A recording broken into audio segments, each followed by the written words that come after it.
أعوذ بالله من الشيطان الرجيم بسم الله الرحمن الرحيم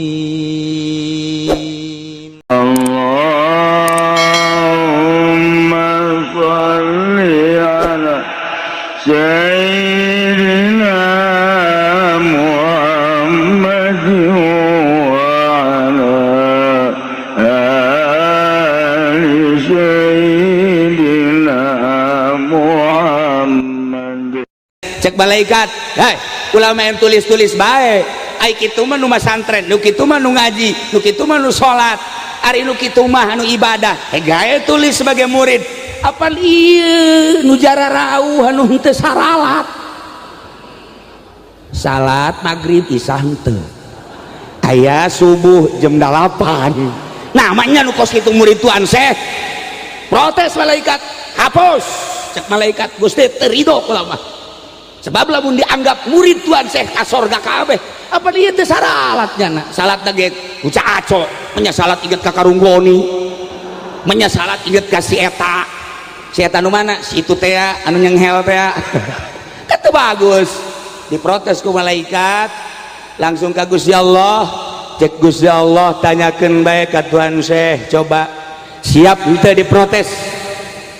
Begitu diprotes ka Tuhan Syekh ku malaikat terido lamun ieu kabeh dianggap murid kabeh cek Tuhan Syekh Abdul Qadir ngomong ke sia yai malaikat sia rek protes-protes ka Gusti Allah bejakeun ka Gusti Allah lamun aing dianggap jadi kutubul aulia nu kumaha bae kabeh dianggap murid aing ya nu jorek teh anu jorek perlu disapaatan tulis di bukuna nyana jorek aing bagus nyana jorek murid aing dianggap wali bagus geus nu jarore kalimpunan kudu bagus idit si malaikat ka ditu masyaallah cek malaikat teh bisa digagugugat walara tah tah bantak ente geus teu kudu saralat asal hadir jadi murid.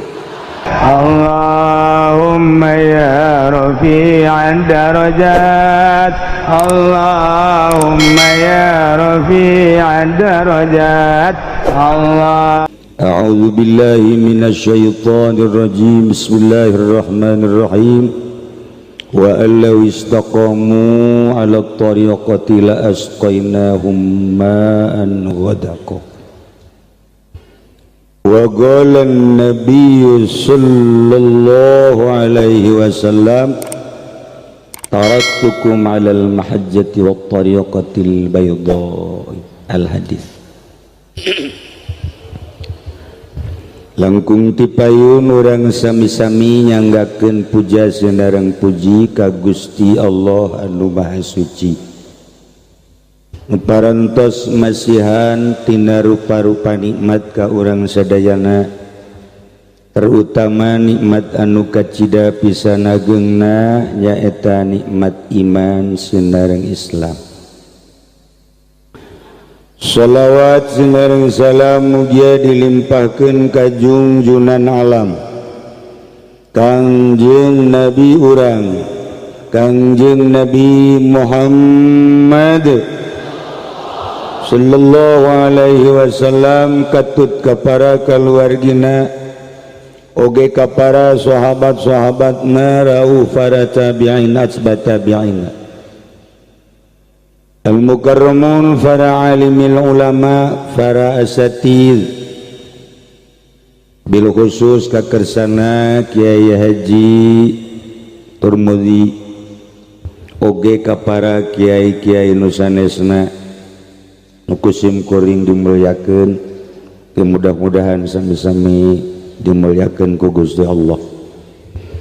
Para habaib alhamdulillah di tengah-tengah urang aya Habib Umar Tohar Semarang hadir di tengah-tengah urang aya Habib Cocoan berikut Habib Lutfi lelembutan alhamdulillah nyana hiber biasa alam hadir lantaran tadi penting merasa kurang sehat periksa dokter mudah-mudahan urang dakeun sing enggal damang sing dibere kekuatan ku Gusti Allah jang pun tayangeun urang sarerea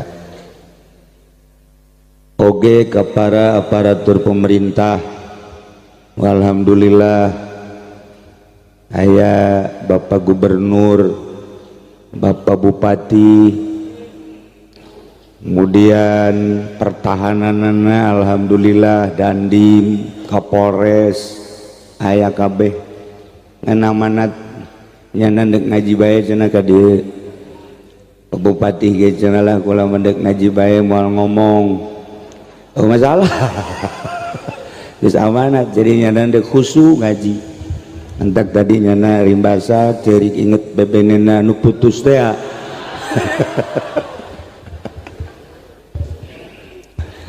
Kalayan inayah ti Gusti Allah alhamdulillah urang dina tahun ieu kumpul sakumaha biasa dina raraga haul Sultan Aulia anu ke-59 cikeneh mah tahun kamari urang haul sakumaha paweha tadi nyarita urang geus datang deui padahal anu geus eueuh loba nu tahun kamari milu tahun ieu henteu loba urang ge nu tahun ieu milu haul tahun isuk henteu asana ambalaya nu dihareup ti heula cenah aya duit tukang mah geus tarempok kabeh tah mah leuwih ti heula tah mah nu jelas bate jaho ta umur urang. Para jamaah kaum muslimin wal muslimat rahimakumullah, selama 59 tahun di dieu kupun rama didirikan amanat ti guruna Kiai Arsyad bin Haji Ismail oge ti guruna Kiai Dahlan bin Arjai tuluy sabada pun sepuh teh aya diwasiatkan ke simkuring ulah majar bahwa simkuring teh ahli toriko eueuh sakadar katitipan haul jeung katitipan amanat nu sejenna ternyata lamun urang jaritakeun toriko isin ku hesekna imangan sakadar nyarita bahwa di dunia ayat toriko di Indonesia ambalayah toriko salah sahijina nu datang ke Banten dibawa ku Syekh Abdul Karim ialah toriko Qadiriyah wan Naqsyabandiyah. Jika pun Bapak Abah Haji Dimyati bin Abah Haji Romli menang ti guruna Kiai Arsyad menang ti Ki Dahlan bin Arja, kemudian menang ti Ki Husein Carita, terus Ki Husein menang ti Kiai Agung Asnawi Caringin, Kiai Asnawi menang ti Syekh Abdul Karim, Syekh Abdul Karim menang ti Kiai Ahmad Khatib Syambas, Ahmad Khatib Syambas menang ki Syamsuddin, Syamsuddin kaing ti Syekh Muhammad Murad, Syekh Muhammad Murad menang ti Syekh Abdul Fattah, Syekh Abdul Fattah menang ti Syekh Utsman, Syekh Utsman menang ti Syekh Abdul Rahim, Syekh Abdul Rahim menang ti Syekh Abu Bakar, Syekh Abu Bakar menang ti Syekh Yahya, Syekh Yahya menang ti Syekh Hisamuddin, Syekh Hisamuddin menang ti Syekh Waliuddin, Syekh Waliuddin menang ti Syekh Nuruddin, Syekh Nuruddin menang ti Syekh Syarifuddin, Syekh Syarifuddin menang ti Syekh Syamsuddin, Syekh Syamsuddin menang ti Syekh Muhammad Hatta, Syekh Muhammad Hatta menang Syekh Abdul Aziz, Syekh Abdul Aziz menang Syekh Abdul Qadir Al-Jailani qaddasallahu sirrah, Syekh Abdul Qadir menang ti Abu Sa'id Al-Mahzum Al-Mubarak, Abu Sa'id menang ti guruna Syekh kitu Abdul Faraj At-Turtusi, Syekh Abdul Faraj At-Turtusi menang ti Syekh Abdul Wahid Tamimi, Abdul Wahid Tamimi menang ti Abu Bakar Shibli, Abu Bakar Shibli menang ti Abdul Qasim Junaidil Baghdadi, Abdul Qasim Junaidil Baghdadi menang ti Syekh Sri Sikti, Syekh Sri Sikti menang ti Syekh Marufil Kurhi, Syekh Marufil Kurhi menang ti Abu Hasan Al-Ridho, Syekh Abu Hasan Al-Ridho menang ti Syekh Musa Al-Kazim, Musa Al-Kazim menang ti Syekh Muhammad Bakir, Syekh Muhammad Bakir menang ti Syekh Muhammad Ja'far Siddiq, Syekh Muhammad Ja'far Siddiq menang ti Syekh Imam Zainuddin, Imam Zainuddin menang ti Syekh Sayyidina Husain, Sayyidina Husain ti Sayyidina Ali ti Kangjeng Rasulullah Muhammad sallallahu alaihi wasallam. Kangjeng Rasul menang ti malaikat Jibril menang ti Rabbul Izzah Allah subhanahu wa ta'ala. Etalah silsilah mu'tabarah Thariqah Qadiriyah wan Naqsyabandiyah anu jlig ka Banten dibawa ku Ki Abdul Karim, dikembangkeun alhamdulillah Tangerang, Bogor, Serang, Pandeglang, Rengkas Betung, terus Kalabuah. Alhamdulillah berkembang terus per detik ieu basi keneh aya nu nyarekelan walaupun lamun ditaliti geus teu pati sesuai. Di antara kesesuaian ahli thariqah nu ayeuna, teh sok ngadahar duit ti pamarentah. Ketika ahli thariqah ngadahar duit ti pamarentah batal, norekatna batal. Nu mantak babupati mah tilek mere duit ka kula, nyaho teuing kulana teu daekeun nyaho pelitnya na. Nu jelas lain. Diterima mah diterima, ngan dibikeun ka kotok, ke kotokna dipenci tidak ku kula atuh kene-kene ketel. Nah iyalah di antara anti ahli thariqah ialah menta pang anti-antina lamun aya ahli thariqah menta batal norekatna. Di antara anti ahli thariqah adalah ngaharepkeun pamere ti batur toma ngaranna batal norekatna. Di antara batal norekat di mana-mana ngahutang. Dina ieu mah lain ngahutang ngridit. Wah, atuh apa maning iku mah wede. Mengkonon siram. Iku mah lebih parah ge. Ya Karim. Nah, deuleu kurang ahli thariqah ti mimiti Lebuan. Serang.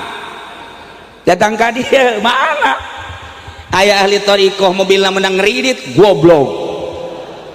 Nah, iyalah aya 10 anti ahli thariqah teu kudu dibacakeun kabeh leuwih parah ka ditu mah eta beta sakitu masyaallah Karim. Mantak isin lamun jaritakeun tarekat ngan kulantaran ieu mah ala kadar kawasiatan atuh diteruskeun we. Emang cenah kieu tilok ngahutang osok. Aju kumaha teh batal ngan kula mah mayarna 2 kali lipat. Nyana bungaheun kan. Nah, ai Bang Habib Rozak makan ngeridit bloon kan. Masa norekat ngerodit. Di mana awalna berangkat tarekat nu sabenerna? Nu sabenerna mah kieu. Ketika manusia ningali matana, wah pemandangan Masya Allah luar biasa. Ningali nu gelis-gelis ya Karim. Ya Allah ya Rabb. Ketika orang ka parahyangan ningali mojang parahyangan Masya Allah. Ketika orang ka Mesir ya Karim, nu jore di Mesir mah. Ketika orang ka Yordan, ka Maria, ka Uzbekistan ya Karim, ningali awewe teh nu jore barang balik deui ka Indonesia ka Cikupa Masya Allah. Okos lain le jelema. Iyalah dadalean eta teh apakah kudu dikitukeun bae. Ketika beralih karena dedengean ngadenge dangdut, ngadenge pop mie, ngadenge jazzman dan lain-lain sebagainya. Ieu ceuli ngadenge suara-suara musik anu ngeunaheun langsung menyentuh hati. Masya Allah Karim. Apakah kudu diantep dedengean model gitu? Ketika aambean anu nyengat urang meuli minyak ti Singkofur buatan Feris ambean ku urang wih tajamna luar biasa. Urang liwat set kosmait anyar luar biasa. Dah tidak kadaharan imiti nulada nutiis nu amis nu hasem dan lain sebagainya. Ieu rarasaan nikmat ngeunah perasaan lezat beralih karena pakaian, beralih karena kendaraan, beralih karena bangunan. Apakah kudu kitu hirup nu sabenerna? Setelah diteliti horeganan tina kahirupan Kangjeng, nu Kangjeng teh uswatul hasanah, anu memberikan khusus ka Hudzaifah, memberikan khusus ka Sina Abu Bakar Siddiq, memberikan khusus ka Sidina Ali, memberikan khusus ka Khulafaur Rasyidin jeung beberapa sahabat-sahabat anu lain anu sangat sederhana, cukup baju ngan hiji atawa dua, cukup mun ngadahar korma hiji kuduaan, cukup mun sare ulah make anggel, geus bae make leungeun bae kos kieu, atawa lamun endek make anggel dibuatna tina kayu bae. Malah di Baduy mah pan anu dianggelan teh lain hulu, ieu kapan nyana mata suku, dia mah ku tarolol cenah, ai hulu nu teu digawe dianggelan, ai suku nu capek teh dianggelan. Kitulah urang Baduy. Emang bener eta di juga aya badul teh nu make jas hideung eta Baduy. Mananya? Para jamaah kaum muslimin wal muslimat rahimakumullah. Nah, tina titinggalian, dedengean, aambean, rasa jeung perasaan-perasaan kenikmatan-kenikmatan iyalah anu kudu diopenan, iyalah anu kudu diropea. Ternyata horeganan eta mangan sakadar zahir, lamun hirup nutur-nutur zahir bae, kaayaan mata terus dituturkeun, kaindahan ceuli dedengean dituturkeun, kahayang irung sungut jeung sajabana dituturkeun, silaka urang bakal walaupun urang maca dua kalimat syahadat, maca la ilaha illallah kalimatun thayyibah saheulaanan lantaran urang teu pernah ngekang nafsu, bakal aya hitung-hitunganan kejaga di akhirat. Maka ibadah ngan sakadar zahir doang, ieu mangan sakadar fikih. Cok reberesan make fikih, mimiti make sapinah, datang ka Fathul Muin, Fathul Wahab, Tuhfah Ikna. Irup dengan sakikituna be urusanana teh urusan zahir be. Lantaran tamangan sakadar Islam. Islam mah ilmuna ilmu fikih. Sasaranana ngan sakadar jasad, tujuanana adalah sasaranana jasad, tujuanana ngan sakadar syariat. Jelema nu ngalaksanakeunana ngan sakadar disebut abid, pagaweanana ibadah. Eta teh ngan sakadar zahir we, jelema kuari ibadah ngan zahir hungkul, ditingali ku urang beuh tarang namanya hararideung ieu deui. Wahara jasa. Calanana leuwih panjang tibatan samping, bagus-bagus. Wah, wahara. Lamun sujud, angel. Lamun loba jelema tapi, lamun sorangan hampir teu sujud. Lamun loba jelema, masya Allah, duha na bae duha 24 rakaat. Eta lamun loba jelema, mun loba jelema teu duha. Nah, ilah zahir bakos kitu bae. Nah, lamun urang nutur-nutur zahir bae kos kitu bae hirup teh eueuh nanaonan sakadar cangkang, di akhirat engke bakalna moal bisa nyebrang di jembatan Shiratal Mustaqim sebab ngan sakadar ngurusan zahir doang. Patalina ngan jasad naik kuari kana iman. Iman di dieu urusanana adalah qalbu. Ilmuna disebutna ilmu tasawuf, sasaranana adalah qalbu. Sasaranana adalah kolbu, pagaweanana adalah disebut ubudah. Gelarna ngaranna zahid. Mulai kuari ngurusanana ngurusan hate, awak dibarengan ku syariat fikih, kolbu dibarengan ku tasawuf. Mulai hirup berbarengan berdampingan bakal indah kira. Lamun hirup ngan sakadar zahir doang urang kababawa. Tahun baru kumaha kahayang urang puncak alhamdulillah. Bupati biasana ka puncak kuari aya di dieu. Zikirnya na. Gubernur zikir. Wallahu alam ke sore marencana ka mana wallahu alam. Urusan nyana geus mah. Penting kuari aya di dieu. Nah, iya urang lamun urusan zahir bae capek. Tapi ketika jeung batin indah. Kula sok inget ka dongeng aya hiji jelema ngurusan tangkal korma, kebon korma jeung kebon anggur di Mesir, diurus kunya nu bogana teu pernah ningali ka kebon. Satu ketika nu bogana ningali ka kebon kaget, lain kaget ningali korma baragus, lain kaget ningali anggur baragus, kaget ningali nu ngurusanana pamajikana.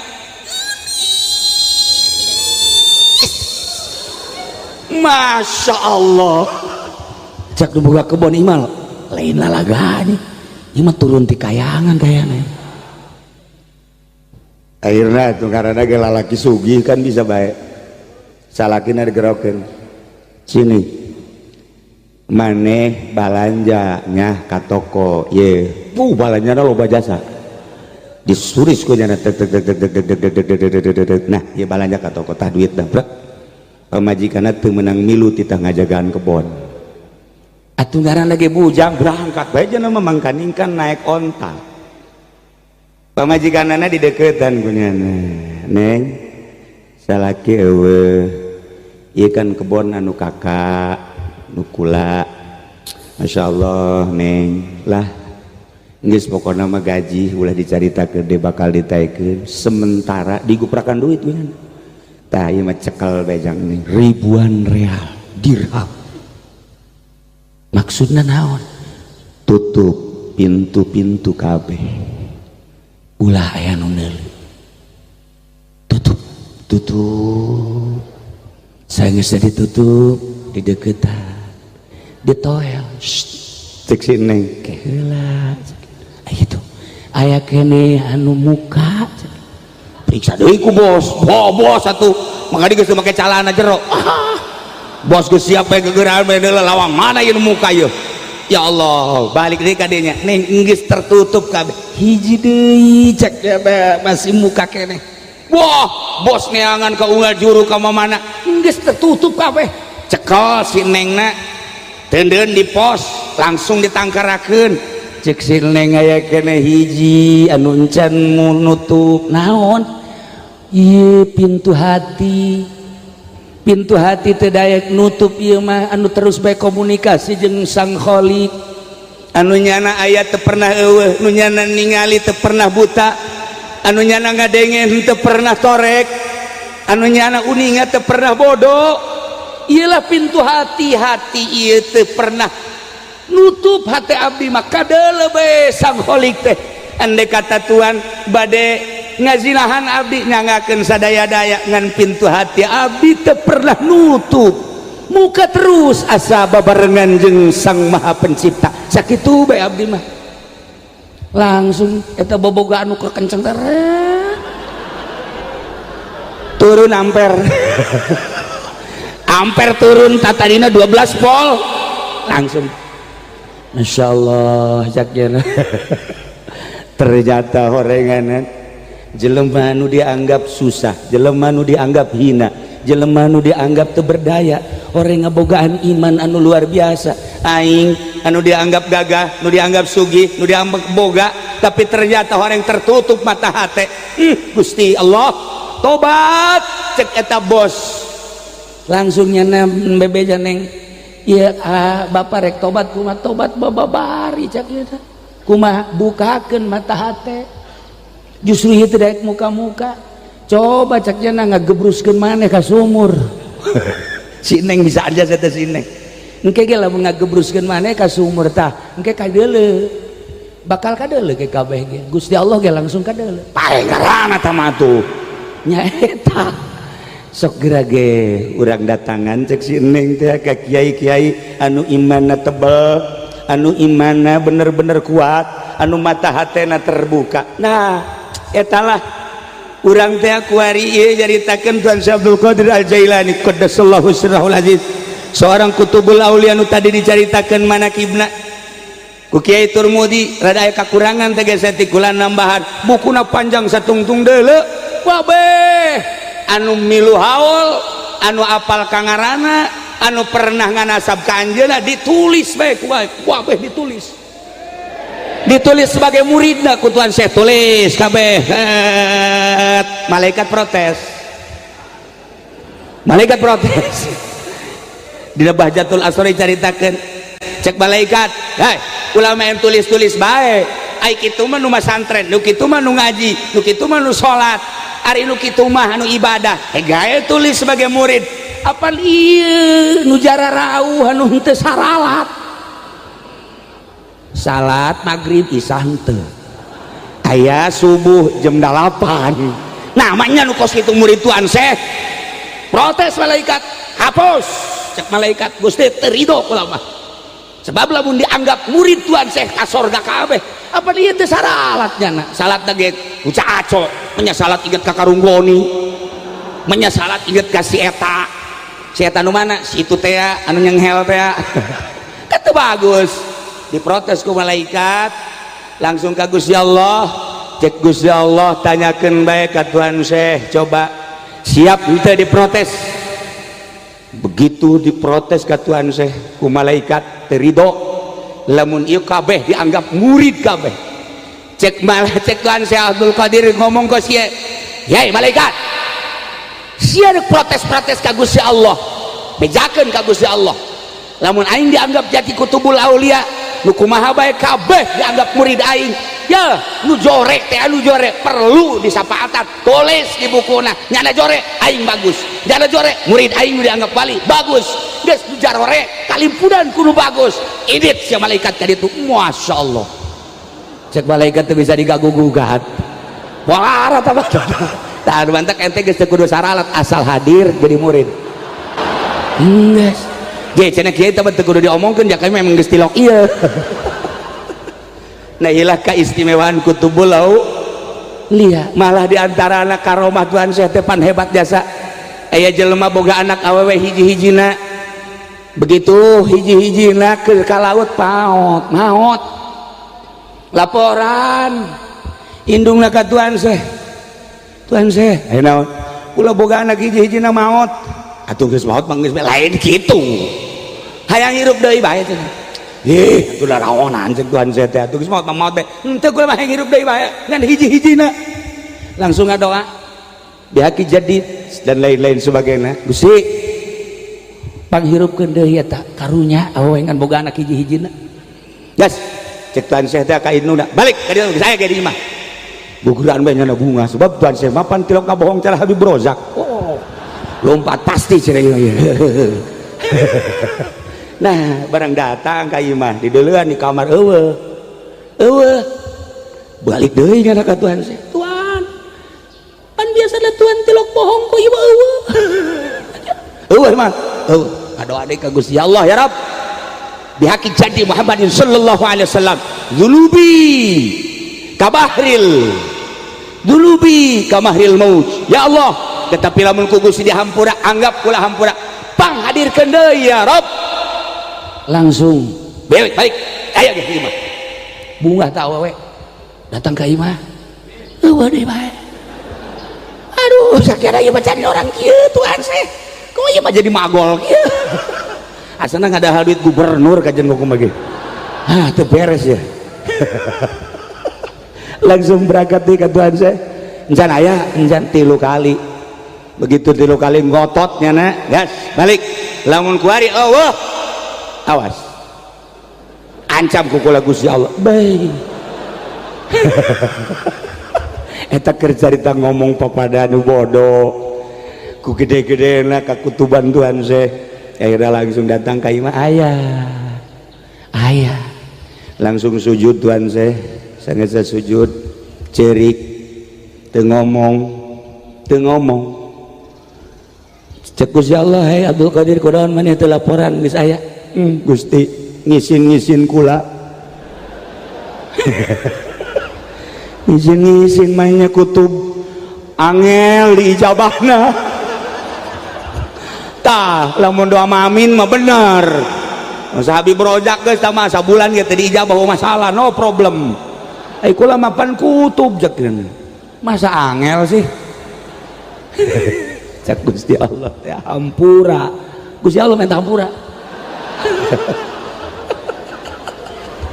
urang jarita kentuan sepuara Abdul Qadir jang nutupan kariweuh anjeun, jang nutupan kasedihan anjeun, jang nutupan kehancuran hati anjeun. Geus ayeuna mah hampura yeuh dibejakeun.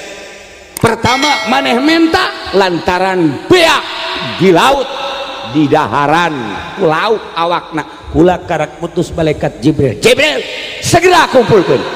Doa nu pertama Jibril titah ngumpulkeun. Doa nu kadua kakarak ge dihijikeun di jalan. Awewe nu mindungna datang ka imah nyana di jalan kene. Doaku katilu kakarak aya di imah. Atuh sakitu mah sedeng we cek Gusti Allah atuh. Teu bisa. Gusti mah maha kholik, abdi mah maha makhluk. Gusti mah teu kudu ngutus Jibril, deuk aya bae atuh. Deuk mana kekawasaan Gusti mah jam kudu make Jibril segala rupa. Behe. Parah ieu cek Gusti Allah. Geus. Nu geus Bang geus bae. Nu geus Bang geus bae ngan ka ditu moal deui. Ambo. Kuari mah kieu. Utlub matatlub. Penta ku anjeun naon dipake kahayang bakal diijabah. Andai kata anjeun nyekel dangdaunan bakal jadi duit kahayang anjeun jadi. Andai kata anjeun nyekel batu-batu bakal jadi emas jadi. Andai kata anjeun leuleuh bulung hayang dijadikeun emas jeung mutiara jadi. Sok utlub matatlub. Lain eta abdi lain eta teu hayang abdi teu dahar teu nginum mentang mata ti peuting teh teu hayang eta Gusti. Nu mantak abdi teu sare unggal peuting zikir ka Gusti taqarrub tafakur mujahadah abdi teh embung neuleuh dunia indah, embung neuleuh gunung emas, embung neuleuh dirham, hayang teh neuleuh teh ka Gusti bae karidhoan Gusti. Manya abdi haju dibere nu kos kitu teu hanai abdi nu kitu mah teu hanai. Atuh ayeuna hayang naon abdi manu di pikiran teh lain diri abdi manu di pikiran teh lain sasaha tapi umat sabada abdi teu aya. Lamun Gusti Rasul junjunan alam Kangjeng Nabi urang Kangjeng Nabi Muhammad sallallahu alaihi wasallam nyaritakeun ummati kuring ge sarua kos Kangjeng Nabi muridi sanggeusna maot kangjeng selalu inget ka umat, sanggeusna maot kaula selalu inget ka murid kaula. Pamenta abdi mah Gusti geus bae hayang disalametkeun seluruh murid kaula sakitu bae abdi mah. Insyaallah teh Gusti Allah geus atuh tanda tangan Jibril. Tanda tangan. Geus memang geus bakadung mah dihampur. Tanda dihampurana cek Tuan Syekh kumaha? Ismuka ka ismi al-azam. Ngaran anjeun kos ngaran kula nu agung. Ketika ngaran kula nu agung dipake taqarrub ka kaula, kula selalu ngaijabah doa. Teu kudu make ngaran kula, make ngaran anjeun bae. Asal nyebut ya Abdul Qadir, istajib doaana. Ya Abdul Qadir, Gusti Tuan Abdul Qadir, coba pang aijabahkeun pamenta abdi, panghasilkeun abdi. Teu kudu ka Gusti Allah, ka Tuan Abdul Qadir geus cukup.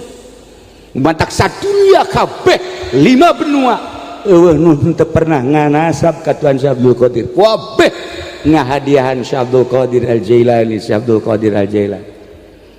Cenah Habib Rozak sakitu Abdul Qadiran kok teu diijabah. Abdul Qadir nu mana heula. Sebab nyana boga babaturan ngaran Abdul Qadir. Habib Peing atuh teu moal bere.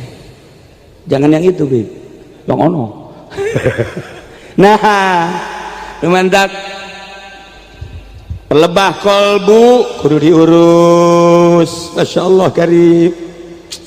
Lamun Tuan Syekh Abdul Qadir ingat ka muridna penerus torikoh nu mana baik nu geus dimuktamarkeun di Indonesia melalui Jatman atawa anu lokal sarua bae kabeh mikiran teh kumaha bangsa, kumaha negara, kumaha umat jelema anu cicing dimui mamikiran dengan sakadar sagulipek samuyeun, jelema anu didepak dan sakadar sagulipek sadepageun, jelema anu boga yayasan mikiran dengan sakadar kumaha murid yayasanana jeung sagulipek yayasan.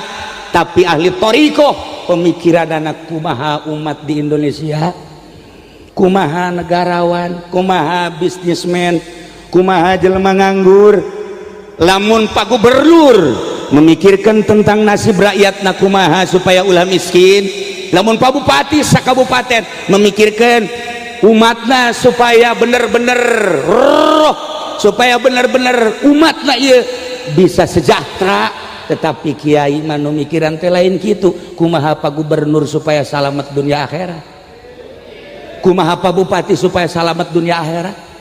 Jadi dunia mah mobil naon ku bupati dibogaan ya ambalayahnya mobilna anu muter bae eta mobil naon anu muter bae eta naon anu muter bae mobil naon nu nyana eta boga ka molen-molen anu eueuh saungan teh anu saungan mobil naon nu aing teh nyaho nu sia ge sarua teh nyaho da mah bodoh mah nu nyana geus bugu mobil kap bupati jang duniana kurang naon.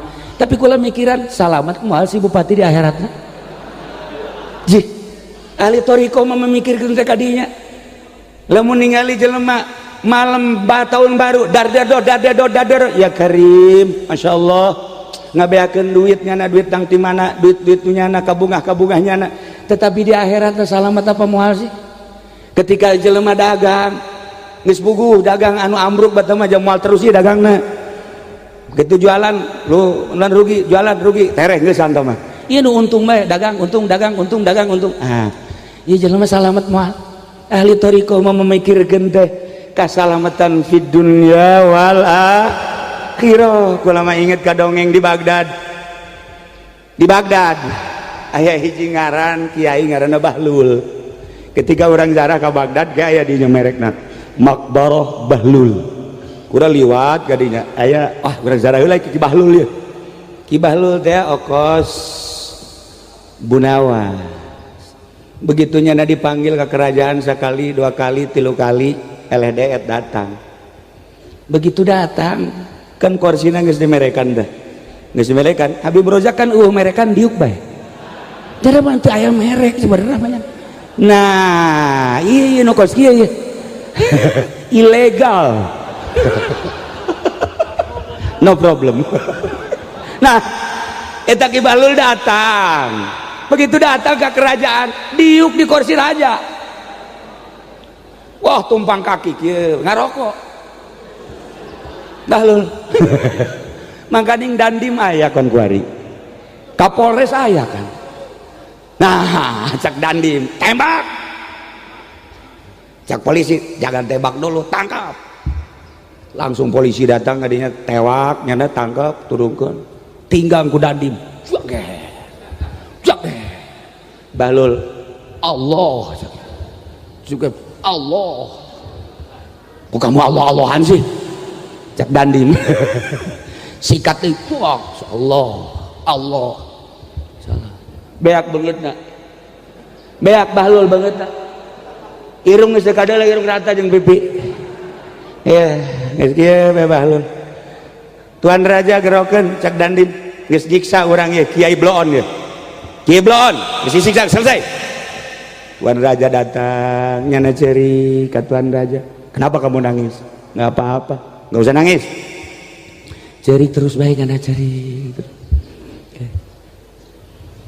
Cek Tuan Raja kunaon ieu jelema ditenggelan diuk di kursi raja. Wah bener teu sopan cek Tuan Raja. Haji ieu kan jadi robah beungeut sikat ku dandim. Wah makanya make hizib. Oh dandim atuh kuari makan irid hizib atuh. Masya Allah ha.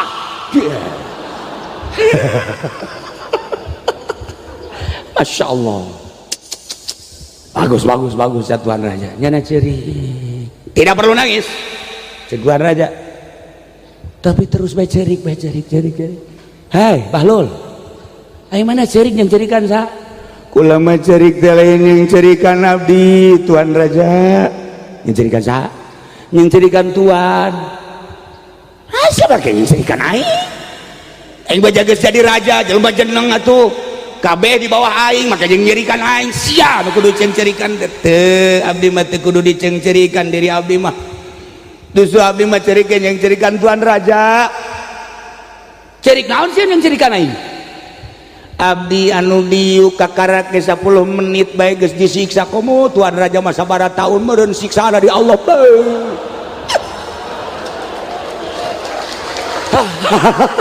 sak Tuan Raja pan saya jadi kos kitu atuh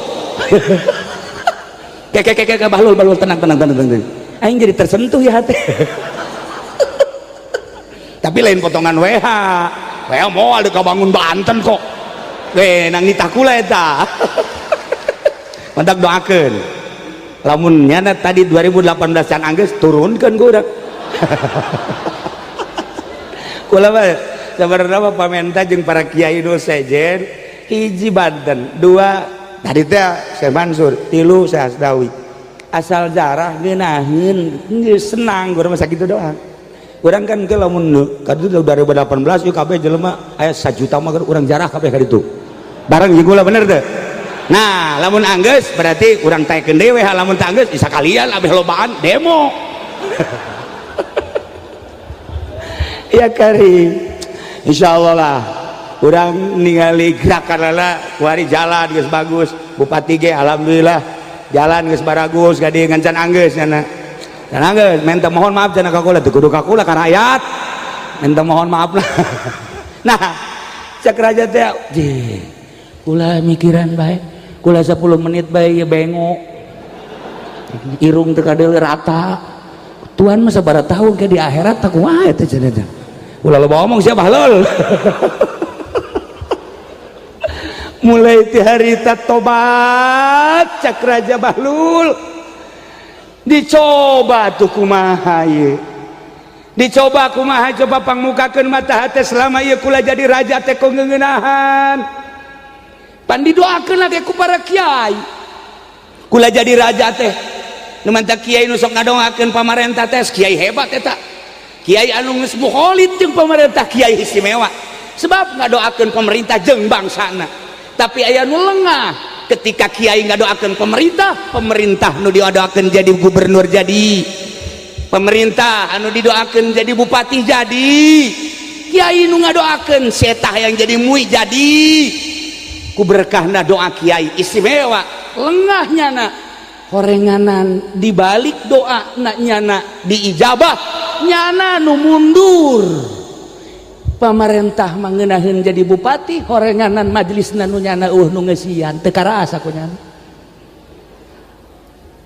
eta kutukan ti Gusti Allah teu karasa kiai ngadoakeun supaya Pak WH jadi gubernur diijabah ku Gusti Allah kiai anu hantem-hanteman ngadoakeun zahiron wa batinan anu kadituna minta duit bae ka WH kuari pondok pesantren santri eueuh nu ngaji eueuh hayo sia emang kula teh nyahok itu di Serang di Pandeglang dah bupatihna jadi bupati kiaina jadi sampah inget kudu kumaha tuh ngadoakeun mah ngadoakeun ulah sok hayang dibere ngadoakeun mah ngadoakeun ulah sok menta tah ieu kiai goblok nu ngadoakeun jang bangsa jeung negara kudu bersatu tapi menta cuan ulah kudu menta kumaha cenah kieu lamun dibere sia mah sok aju kitu emang sia mah hajun lalungtik bae ka aing nah dibalik ngadoakeun pemerintah hasil jana aya kemunduran pada dirina majelis tinggal majelis pondok pesantren tina pondok pesantren introspeksi diri lain pemerintah bae nu kudu tobat kiai nu kudu leuwih tobat kiai nu kudu tobat ya Karim masyaallah ialah Tuan Syekh Abdul Qadir Al-Jailani nyana mungprung dedeheun ka murid-muridna nu aya di saantero jagat masyaallah Karim kulangan sakadar nyaritakeun dongeng mimpi Habib Lutfi mimpi aya 4 kuda nu hiji ditaekan ku manehna kuda nu kadua ditaekan ku kula kudana kuda putih nu dihareup ditaekan ku Tuan Syekh Abdul Qadir Al-Jailani nu hiji kosong ditanya di kamaran ieu cek Habib Lutfi kita naik kuda mau kemana mau ke Cilowok haul cuman karena manehna teu sehat sangat hayang hadir di lelembutan tetap hadir geus ngimpi seperti eta disampaikan ka kaula nu hiji kosong nu hiji nah ieu nu hiji jang saha lamun ka Habib Rojak teu ridho aing mah wah teu ridho sama sakit protes aing ka Gusti Allah hapus tip ek ya ieu kuari kosong kene nu hiji kosong kene tanu hiji opat kuda lain sembarangan mimpi atuh Habib Lutfi mah jeung aya deui seorang Habib nu teu pernah keluar mimpi sarua datangan moal dibejakeun kemudian aya deui seorang kiai kehadiran Tuan Syekh Abdul Qadir kuari teh aya hadir melalui impian-impian orang-orang tertentu mata kula aju naon gara-garana teu asa isin dikerpeting kene ti kamari dahar ge sawab begitu maksudna aku isin ya Allah ya Rabb teu geuna cicing sebab jelema nu kadari itu loba nu ngimpi iyalah Habib Lutfi impianana pohara kemudian ayalah alamat-alamat kakula insyaallah teh kudu dicaritakeun ieu carita Tuan Syekh Abdul Qadir pohara berikut Bahlul terus berikut kiai-kiai ahli thariqah lain sakadar Bahlul lain memikirkan dirina tapi memikirkan bangsa umat pemerintah kumaha sangkan salam gitulah abah kula selalu deket jeung pemerintah hanya ngadoakeun supaya saralamet atuh kitu kene ka Habib Lutfi terus bae datang ka kiai ka pondok pesantren ka pemerintah nu dipake ka hayang neuk naon dipake ka hayang segala aya atuh bari henteu usaha tetapi hanya berdoa ka Allah Indonesia supaya selamat bangsa Indonesia supaya subur makmur tur selamat masyarakatna supaya ingat ka Gusti Allah selamat dunia akhirat pemerintahanna selamat dunia akhirat hiji-hijina supaya terbuka mata hati di jalan terbuka mata hati adalah tobat di jalan nomor katilu terakhir ialah tentang ruh iman leuwih jero tadi mimiti Islam fikih kedua iman thariqah nomor katilu adalah ruh ieu jurusan sirrul asrar anu kebelah ditunang ke aya babacaan Tuan Syekh Abdul Qadir anu nyana ketika datang ke sirrul asrar nyana bisa naik bisa turun bisa naik bisa turun bisa ngapung iyalah Tuan Syekh Abdul Qadir jadi katilu ngaranna ihsan ilmuna ngaranna ilmu tahakkuk jurusanna jurusan hakikat jurusana hakikat nah urusanana nu di urusana jurusan hakikat ieu nu di urusan ruh di awak urang teh aya sodru aya kolbu aya fuad aya ruh sirrul asrar lamun ibadah geus datang ka dinya disebut nage ubudah nah hirup geus teu kudu dahar asal maca subhanallah seubeuh asal maca la haula wala quwata illa billahil alil azim gagah mun maca zikir la ilaha illallah leng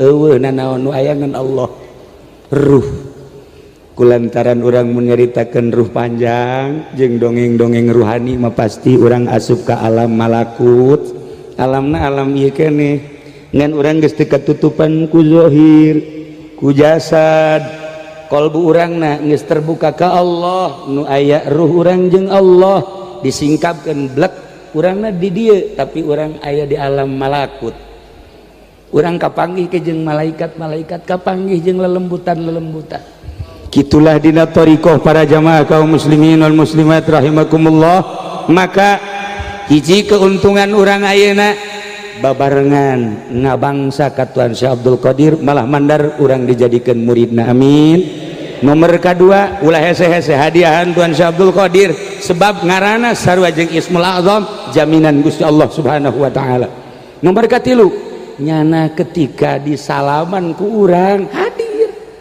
nu mendak lamun Tuan Syekh Abdul Qadir ka Kangjeng Nabi zarah langsung assalamualaikum ya Rasulullah assalamualaikum ya Habiballah zunubi kamaujil bahri dibaca taetana langsung muka kuburanana udang sasalaman pelukan asli kabelah dina balik Tuan Syekh Abdul Qadir lamun sapoe teu kapanggih jeung Kangjeng Nabi ceuri unggal poe kapanggih jeung Kangjeng Nabi unggal poe lamun Syekh Ibnu Athaillah salila hirup nyana kapanggih jeung Kangjeng Nabi anu yakzotan 37 kali kapanggih langsung kapanggih pan aya Habib Rozak bajeng kuntilanak nyana masa liwat beka kuburan Rozak ini temenmu tuh mantap kurang lamun nilainya anak sieun ya mak lampir lah. Para jamaah kaum muslimin wal muslimat rahimakumullah, maka sim kuring aya alamat sebenarnya mah saya diberi 3 bendera oleh orang yang tidak dikenal. Kakek-kakek malam datang kemudian pergi lagi, bendera merah putih titip. Yang kedua bendera la ilaha illallah Muhammadur Rasulullah. Yang ketiga adalah bendera hitam. Di samping eta aya deui nu mere titip sampaikan ka umat bahwa tanda ieulah tanda mempersatu umat. Ingat ka Gus Dur waktu ka dieu ukula ditanya ieu na Gus, kalau ini apa? Ini dari guru saya.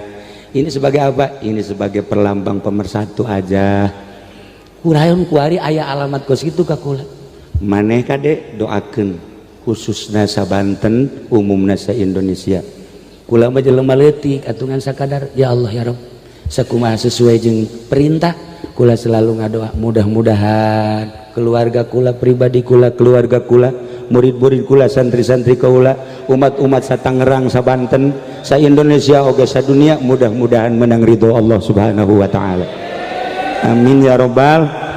Doakeun Bapak Zaki, doakeun Pak Gubernur, doakeun para kiai-kiai, mudah-mudahan sing barisa muka mata hatena urang bisa tobat supaya urang menang anugerah salamet fid dunya wal akhirah. Dunia mah Allah ditinggalkeun ku urang, isin urang mun nyaritakeun dunia, sugih urang, paeh urang, kasugihan urang ditinggalkeun, mobil ngan sakadal ngadadahan urang, perusahaan ngadadahan urang roh urang berhadapan jeung Gusti Allah. Seminggu 2 minggu buka kuburan urang, nu kamari di bos-bos, nu kamari di komandan-komandan, nu kamari di bapak-bapak, ternyata horenganan geus bilatungan awak urang. Ngamun mulai zahir bilatungan, tetapi ruh urang berhadapan jeung Gusti Allah. Ialah thariqah ngaranna. Ke insyaallah iraha deui ngabahas tentang ruhna anu bisa hihiberan ka alam malakut.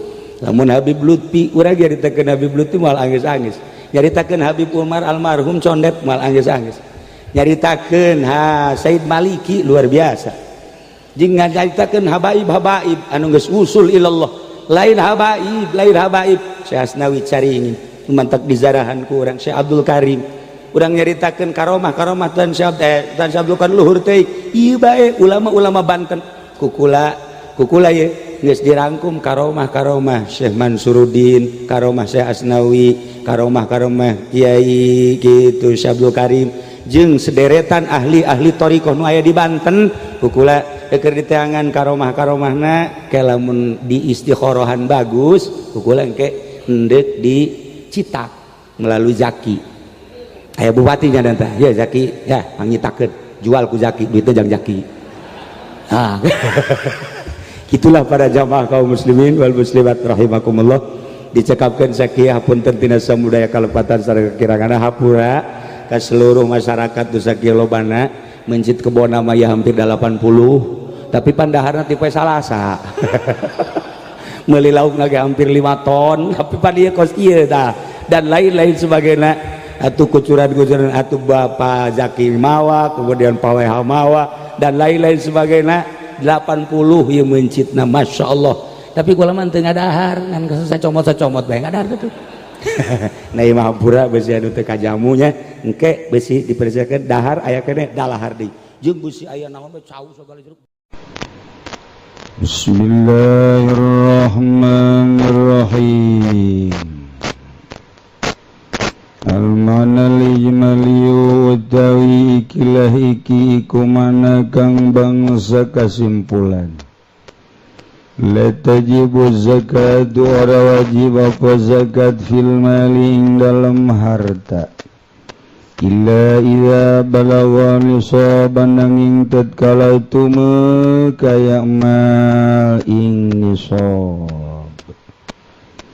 wajib ngazakat harta kecuali nyampai kana nisab. Manta kabeh brozak matara ngazakat antaran eueuh nu deuk dizakatanana. Wala makanat maribatun li sabda tawaqafu ala naqli lan samangsana apa ngawruhi nisab ikun dari matawakuf ya ma'rifatun nisab ala naqli ingatase naqal li'annaha karena satuhuni zakat karena satuhuni ma'rifatun nisab ta'abudiyatun niku kang bangsa ibadah laisa lil aqli fiha kang waranana iku tetep kade akal fiha ing dalem ta'abudiyah majalun apa nggon manji.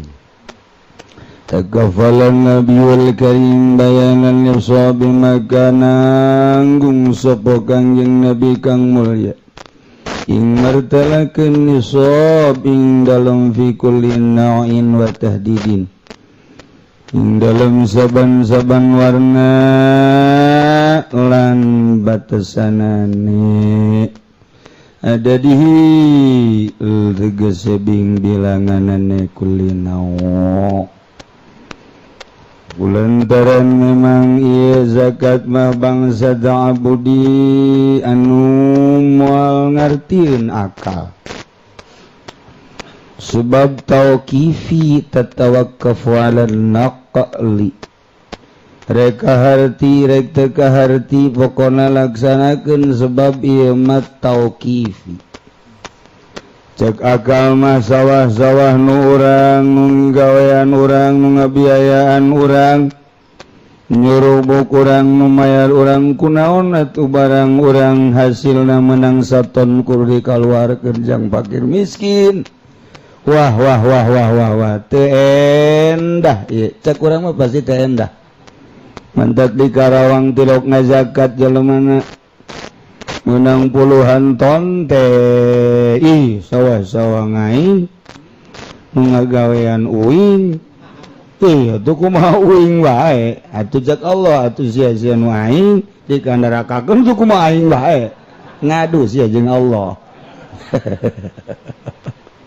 Sok bawat maneh sia tebenang diangsong-angsongkeun ka akal rek kaharti rek teu kaharti sebab akal lagi nanyain Allah letik akal orang telah sapira akal orang wa ma utitu minal ilmi illa qalila kuletik-letikna ilmu keur ngaji ge ngopi bae letik.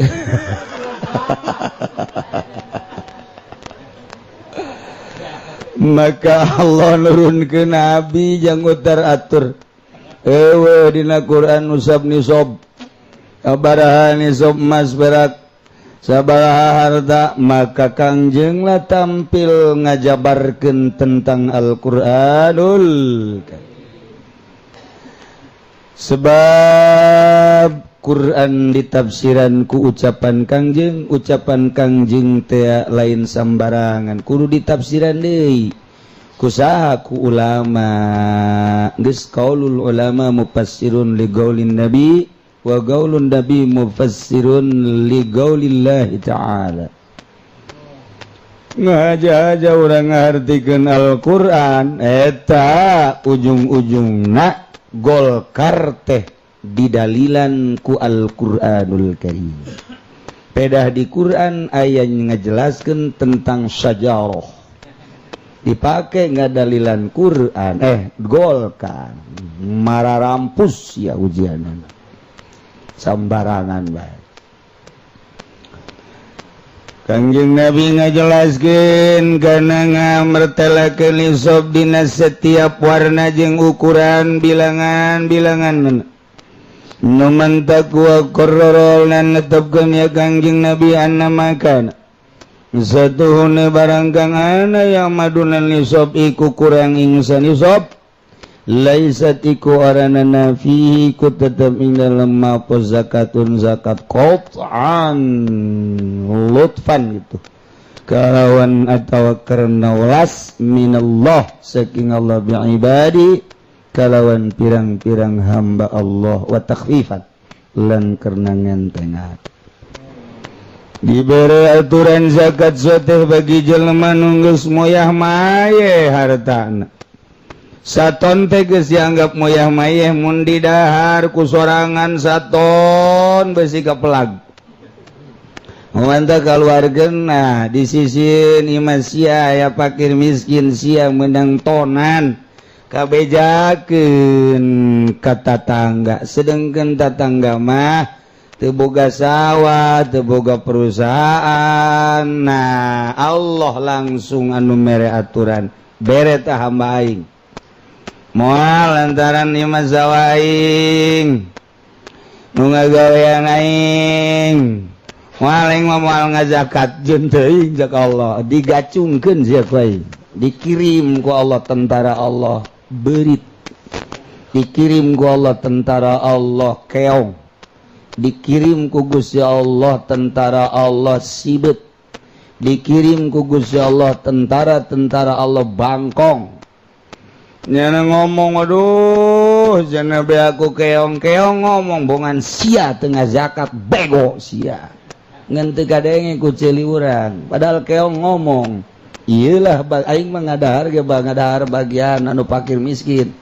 aing nulungan fakir miskin kadengekeun lagu fakir miskin bahwa nu sugih nu tilok ngazakat ieu parena gacung atawa ku keong seuri fakir miskin beakeun yong dibeak hadege cak fakir miskin coba mun ngazakat milu sedihin fakir miskin ge ya Allah ya Rabbi si Pak Haji eta anu sok ngazakat bae Gusti ulah dibeakeun jenting batur mewekeun satema karunya abdi sok meunang dahareun ti nyana nementak sisina doang tengahna mah teh ad-daghlilul labzi wallahu a'lam bissawab nek ka mana tuh yang gegeran bae ngaji teh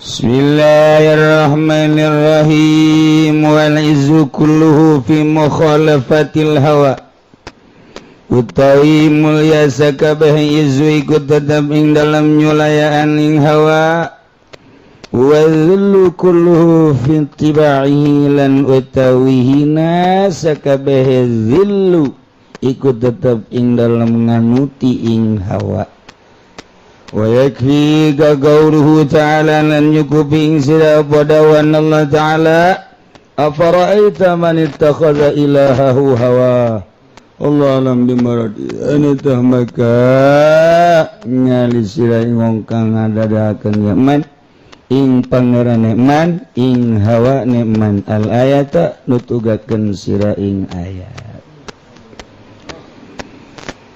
jelema bisa mulia lantaran nyulayaan kana hawa jelema hina sakuabeh kahinaan lantaran nutur-nutur hawa Izaid ko ayeuna berkibar amat benderana padahal mondokna da bareng jeung urang babarengan baheula masak sakastrol rejeng saanggal rejeng malah rokok ge osok babarengan siring sapotong ewang tapi ko ayeuna nya nama diangkat ku Gusti Allah beda santri araya pemajikanana bahenol nerkom kendaraan boga keur carita kikituanana babalasan eta baheula kemudian kadeleuna tenang tanyakeun naon rahasiana pasti aya nyulayaan kana hawa ketika nulusi itu luar biasa tama pohara luhurna luar biasa pasti ngajauhan hawa lantaran perang di medan laga mah gampang aya waktuna saminggu sebulan satahun tapi perang jeung hawa nafsu satungtung umur urang aya hayat dikandung badan terus perang ngalawan nafsu. Najan aja orang mah teu pernah perang, eta sia mah kos kitu ngajejes bae. Nah, lamun urang deuleusi itu mah kiai kok kuari jadi kos kitu. Kunaon make batik. Emang ulah kiai make batik teu aya ulah mah ngan atuh pejabat lain, polisi lain. Kok make batik sih? Ulah sok dihaharuan tuh budaya. Ente aing mendek ngaharuan bae. Maksudna naon sih make batiknya na? Ih, jokena hayang rada gaya. Batikna aya arjunaan di tukang. Masya Allah, nusa urang deui mah aya sami hajian deui deres tama. Nusa urang deui kombayana. Tukang ngadu domba. Tah. Eta keur carita kunaon sih? Hawa nafsu nyana resepeun babatikan sebab soka ondang bareng jeung Ki Pudoli Yependi ka pendopo sok dibere 3 juta ai kiai mah ari lain kiai mah sok 500 kan Yependi 500 gede henteu salat teu khusyuk. Kiai kunaon haju boga tekad teu haram tah duit pamarentah. Lamun teu haram nekadkeun teu haram moal ngeunaheun ibadah ka Gusti Allah. Tekadkeun di jero hate haram duit pamarentah. Wah, kabejakeun ka pamarentah. Ulah dituturkeun sama kiai jatuh los. Ngita henteu nuturkeun aing. Sia mah dititahkeun henteu tuh kumaha henteu. Rasakeun bae ku sia. Ngeunah henteu sia ibadah. Lain kitu cenah pan haram ti Allah, aing nang ti Allah. Pan atuh cenah duit pamarentah haram, ngaji atuh sia. Ulah di kantor bae. Ya aing sok cenah ngaji. Leg-leg Gusti Ki Golkar. Moal aya Ki Golkar nu ngaharamkeun duit ti pamarentah. Ye, parang sana. Lamun urang ngaji Riyad, Takrib, Fathul Muin, Fathul Wahhab, Riyadhah moal aya nu ngaharamkeun. Tapi ketika orang julusup ngajina Minhajul Abidin, Maimuniyah, Ihya, Hikam. Jadi sama akom ngaharamkeun sote di makom mana nu mantak ngaji ieu mah teu meunang budak leutik.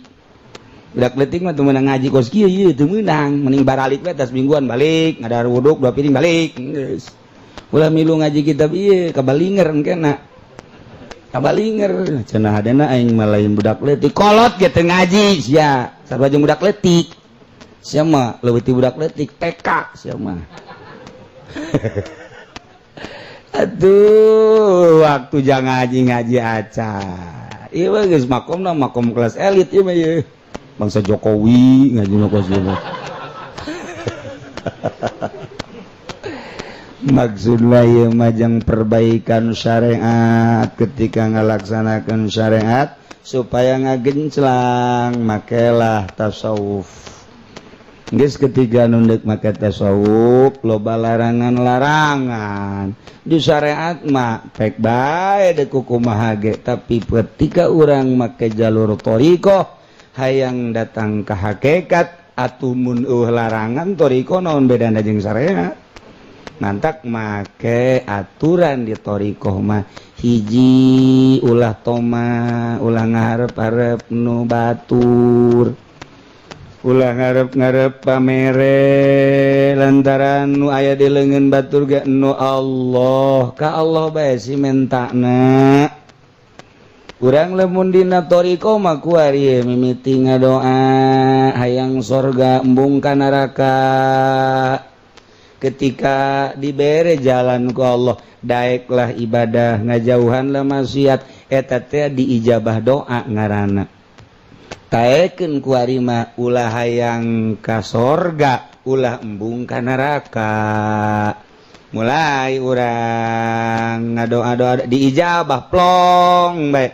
Teu hayang ka sorga, teu embung ka neraka. Akhirat teh pohokeun ka mana tuh? Ka Allah. Mantak lamun di makom syariat mah sia ibadah endek ka mana ieu endek ka sorga hayang naon hayang ka sorga makom syariat di makom thariqah mah lain sia ibadah ka mana aing mah besi teu kapanggih jeung Allah ka sorga jeung ka neraka geus eueuh di hate aing mah besi teu kapanggih jeung Allah beda maksud nu bodoh yakni ahli syariat hayang ka sorga embung ka neraka emang di dinya makomna nya nama ketika naik ka luhur sorga jeung neraka mah makhluk hayang ge ka khaliq nu nyieuna rempan besi teu kapanggih jeung nu nyieuna tuh ketika orang abrut-abrutan dikiriman kue bolu ti Sarwiti seserian dinikmatilah kue mantep buatan Sarwiti indah amat ketika boga maksud hayang ka Sarwiti kue dibikeunan teh ieu ngeunah ieu kue bolu teh hayang aing mah kunaon sih aing mah sapira kue ngeunah sapira kue hayang kanu nyieun kue aing mah maningan bolu nu di ditu daripada bolu ieu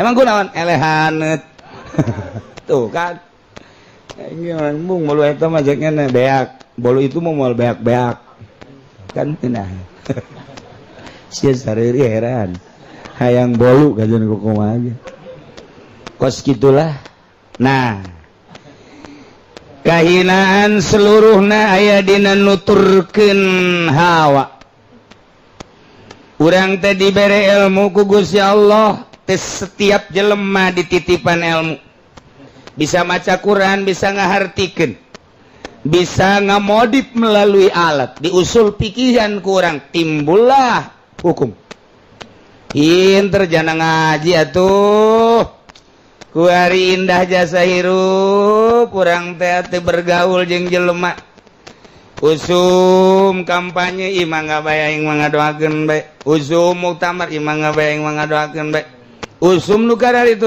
teu aing mah ka majelis ka masjid ka imah ka majelis ka masjid ka imah kok cicing bae ge nya di lembur nya cicing bae kok benderana naik ka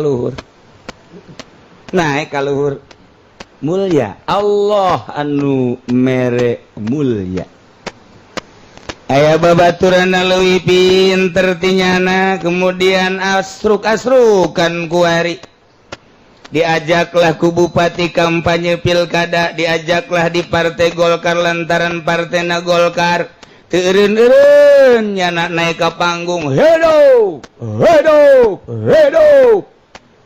hina ilmu ngan sakadar dibayar ku apansa ilmu ngan sakadar dibayar ku majelis ilmu sakadar dibayar ku pondok dibang-bangunkeun naon hartina pondok naon hartina majelis ari eueuh nu geus siap pondokna bagus 2 tingkat santrina barang dihitung 5 jeung tihang ai tihangna sabaraha 4 santrina hiji berarti hina aju perasaannya na capek ingkig-ingkigan ke kumpulan ke musyawarah jeung syaitonir rajim ke kumpul di pendopo capek hina lah babarengannya na jeung jelema-jelema hina indallah kabelah dieuna masyarakat geus teu percaya ngariung teu diondang santringan hiji terus hina ilmu mah aya cuman hina lantaran nutur-nutur hawa kurang jelas keneh bae ku ari mah urang bogoh ka awewe lamun urang pasrah tawakal tu Allah abdi nang Gusti meureun jodohna ge ti Gusti nyanggakeun sadaya-daya bakal mulia tetapi lamun urang mikah hayang kenal lah jeung Sarwiti urang Cikupa mulai di SMS ku urang ajo nitah datang Sarwiti na ba'da maghrib mulai urang nu tadina salat awabin lantaran janji jeung Sarwiti henteu ba'diah gente langsung berangkat hujan ngararincik saeutik masalah lah hujan saeutik ya dilempangkeun kurang bensin meulilah bensin kabeneran tutup pomna aya ge babaturan urang menta urang ka babaturan heula ieu deuk ka Cikupa heulanan hina nya peuting nya kahujanan nya menta bensin emang teh hina atuh hina hanya sekedar demi itil hayus ya hina ngahinakeun diri ya.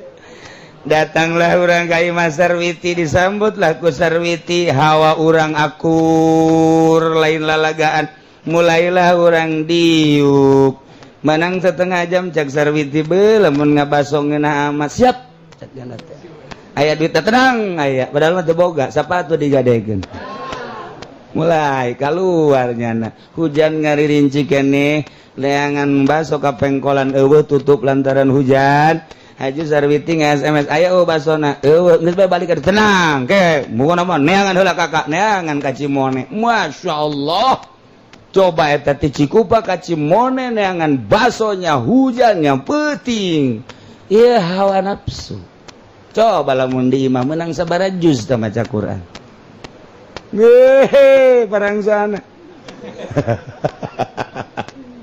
indah bae indah lantaran hawa nafsu saya baso nge-SMS nya nah hayang baso naon ieu baso tajong baso setan malpinas baso jurig cak Sarwiti emang konon hayang baso jurig sebab nu meulina ge jurig eli baso tuh kan hina dijual sepatu gadekeun lah jam eueuh sepatu eueuh aya ge tafsir Munir nu geus hafsah teh dijual tafsir Munir geus 2 jilid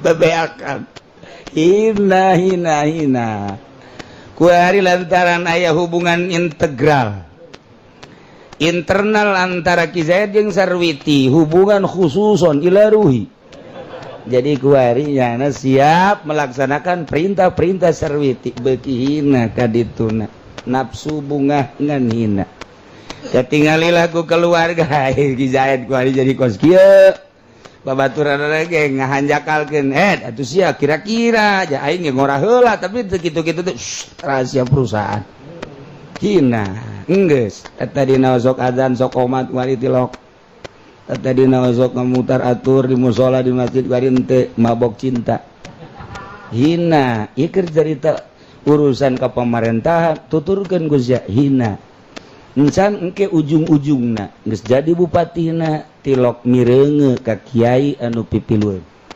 sugan ditegor dibere henteu malah ditutup ujana telepon ge bebeja nyana ka asistenna mun aya kiai anu telepon gas kedai dipasangna engke pilkada hareup diganjel doang nya mah mun cara mobil truk nya mah ganjalna tah jadi kiai eta lamun sok ilu pilkada kiai ganjel sebenarnya tah kiai ganjal nah nuturkeun ka hayang nafsu kasih dahar bae lamun nuturkeun ka hayang capek hayang anu meuli heula merangkat capek emang teu capek gitu indah ke kadeleuna doang capek sebenarnya mah lain jeung santri mah indah sebabnya nama teu nuturkeun ka hayang dak lapar masak woi jauh lauk nak nu aya bae tetep habek di aya kita udah babaturan sarua milik Allah usaha Allah ditetep bae gue jadi babaturan nama woi lauk aing atuh engke we diganti hese amat sih sia ya pokona mah nu sia sarua jeung milik bersama nu sia nu aing gitu bae sia gitu amat ngomong nu loba ngomong begitu tenang we santri mah masak dalam engge masalah sebenarnya nama mana nu asup bae tenang ya nama tilok beli sendal anu aya nu mana bae diasupan gue nyan waya digerok woi teh sendal aing oh ieu sia neangan atuh gantina jeung aing ieu dibikeun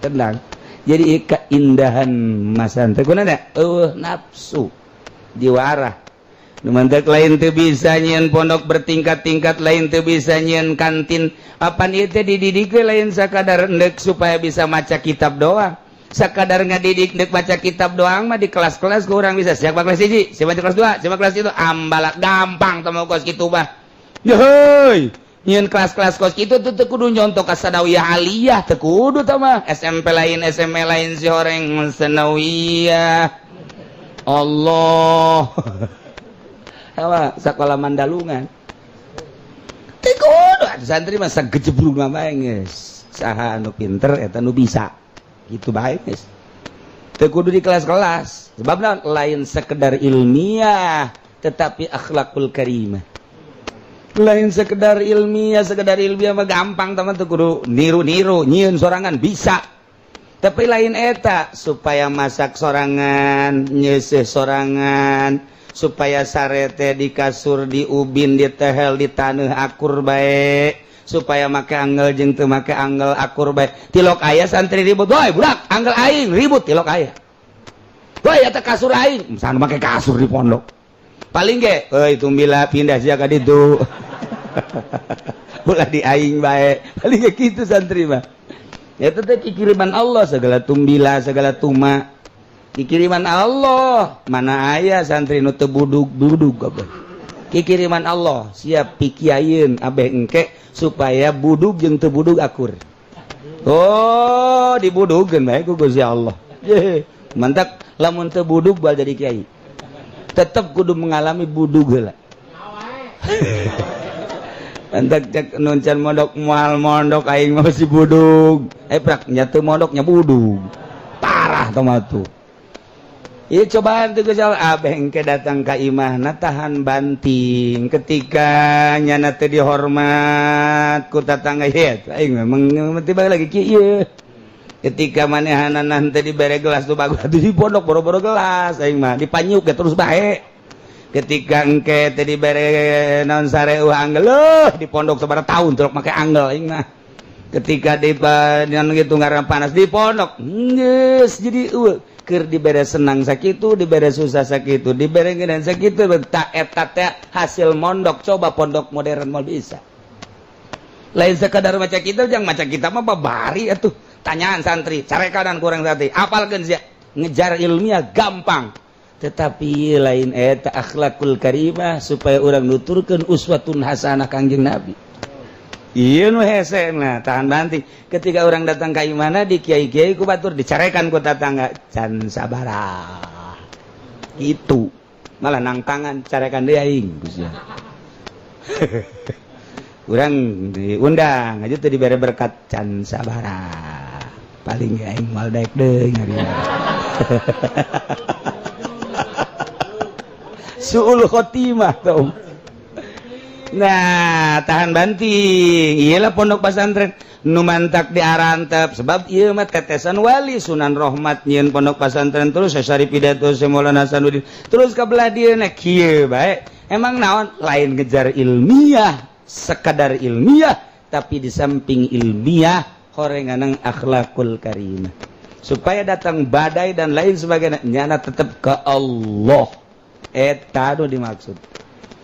Nah mulia sakabehna mulia fi mukhalafatil hawa zillu sakabehna fitibaihi nu mantak afaraita man ittakhadha ilahahu hawa ente pernah neule sok deule jelema anu ngajadikeun hawana sebagai pangeran capek jeung hina hayang apaan sa kuli heula capek kan ye hayang boga mobil oh anu capek hina ulah boga kahayang kumaha Allah Masya Allah karim kayak teh kos gitu babari ngomong mantap dibuktikanlah di rukun Islam syariat kurang kuari ditorikokeun lamun tadi syahadat supaya syahadahna teu bohong supaya boga rasa mindahkeun ti syariat kana hakikat melalui torikoh supaya timbul rasa abeh syahadat bener-bener karasa kuari salat eta berarti keur mukalama jeung Allah sebab menang ti Allah cak Gusti Allah Muhammad besi ere kapanggih masyarakat anjeun besi hayang kapanggih jeung kaula umat anjeun ieu oleh-olehna pagawekeun nya bejakeun nya ka masyarakat ka umat anjeun mun hayang kapanggih jeung kaula ieu salat paranti usul ka Allah. Nah kuari puasa aya sakadar pindah dahar mah loba nu bisaeun teh mah urang kota Ambalaya urang kampung Ambalaya tapi makna daripada puasa horenganan urang bertolak belakang jeung hawa ieu nu mahal ketika urang zakat ngaluarkeun zakat babari horeng makna zakat lain sekedar ngaluarkeun harta pengorbanan Moal luhur agama mun teu diperangkeun, moal luhur manusia mun teu dikorbankeun. Korbankeun atuh. Nah, mantak makna puasa adalah merangan hawa. Geus puasa na syariat jeung puasa thariqah bakal beda. Puasa nu berthariqah jeung puasa hakikat bakal beda. Ketika puasa syariat pindah dahar doang.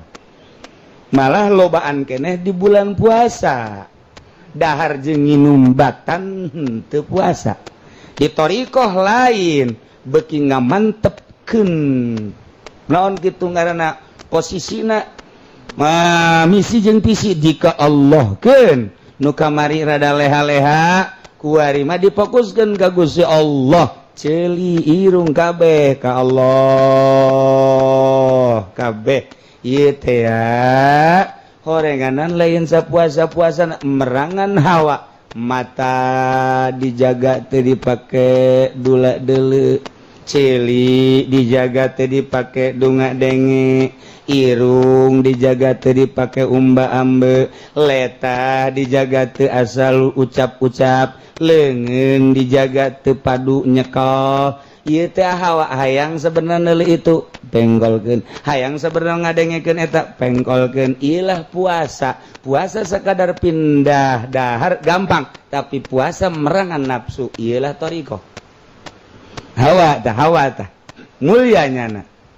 nah kabelah itu geus hakikat lamun golbu poho ka Allah sadetik batal puasana di thariqah lamun aya bae mata dipake maksiat batal puasana di thariqah mun ceuli pake lain ka Allah batal puasana urang mah di syariat teu batal teu naon biasa bae mun can dahar can nginum urang mah teu batal tapi di thariqah mata dipake maksiat lain ka Allah batal puasana lamun di hakikat hate poho ka Allah sadetik batal puasana ieu lah nu hese kos kadarituna nah nu mantak bakal berbeda jelema ibadah di syariat jeung ibadah di thariqah berjalan ibadah di thariqah jeung nu ibadah geus dina hakikat atuh lain deui nu mantak engke ahli hakikat neuleuh ahli thariqat lah karak datang ka dinya sia mah ahli thariqat neuleuh syariat lah puasa lumrah sia mah disebut ge puasa awam ieu puasa khos itu khusus nah lamun aya sarjana neuleuh jelema kanu keur kuliah keneh urut aing cak nu kuliah keneh cak nu kuliah neuleuh kanu SMA lah tama urut aing selalu kitu bae nah kitulah dina ibadah sarua bae nah ieu hawa-hawa wal izzu kulluhu fi mukhalafatil hawa tarif hawa geus tinggal praktekna urang nyulayan ninggalkeun hawa nafsu urang hayang mulya urang hayang hina mulya jeung hina aya di diri urang sok beda urang awak urang dek dimulyakeun urang nu ngamulyakeun urang awak urang dek dihinakeun urang nu ngahinakeunana Ki Zaid jadi kiai tapi hina nyana anu ngahinakeun lain Allah ieu mah keur carita bahasa ahli tasawuf geus kitu si itu mulya najang nang nyana si itu hina nang nyana nu nyieun mulya jeung nu nyieun hina nyana sorangan urang sok disiapkeun geura dek dimulyakeun awak urang dek dihinakeun awak urang hina eta keur bahasa sompralna padahal mah teu niat mulya teu niat hina urang ibadah ka Gusti Allah ngan bahasana kudu kos kitu kesitu satungtung urang nutur-nutur hawa hina satungtung urang geus bisa urang ninggalkeun hawa urang bakal mulya teu kudu bebeja ka batur teh mah urusan urang jeung Gusti Allah ibadah nititah ku Allah nu endek ngaganjarna Allah jeung teuing sekitarna mah endek menilai kumaha nu penting urang jeung Allah ieu mah urang mah deukeut jelema bae susur di kieu-kieu Noel heula mah ini dong Haji Pendi susur sebadak ieu giliran bae sorangan susur di mana nya di mana Teta kos gitu, asal aja jelema bae Quran dibuka ku jana. Woi, qol-qolah qof. Qutub jaddid. Bae jelema Quran di mananya di mana? Oplo teman jelema kos gitu mah. Ka Allah. Urang titah ibadah ku Allah, nu rek narimana Allah, nu rek gaganjarna Allah. Jelema sekitarna ulah dideleh. Bodoh teuing, deuk kumaha bae, nu penting aing ka Allah. Aya di syariat lain satungtung aya jelema di bagus-bagus eueuh jelema teh Mantak beda ahli syariat mah mundu ka masjid rapi jas dipakai 2 rangkap jas sahareudang elos jas dipakai sorban dipakai udeng ban Vespa mah giliran we salat sorangan make kaos cangklek tukangna rinso cek kira pangeran teu neuleukeun beureuh nah ieu ahli tarekah mah lain di luar di jero kasih kos gitu baik nyana keluar gitu pakaianana sebab ittiba'an li Rasulillah nuturkeun kangjeng nanaon di jero gitu baik kajen kukumah aya jelema kitu jelema kitu baik nyana mah sebab Allah nu di deuleuna kitulah ahli Allah urang beres caritakeun mahfud nomor kahiji tinggal fa ammal mahfudu bil harfi wallahu a'lam bissawab.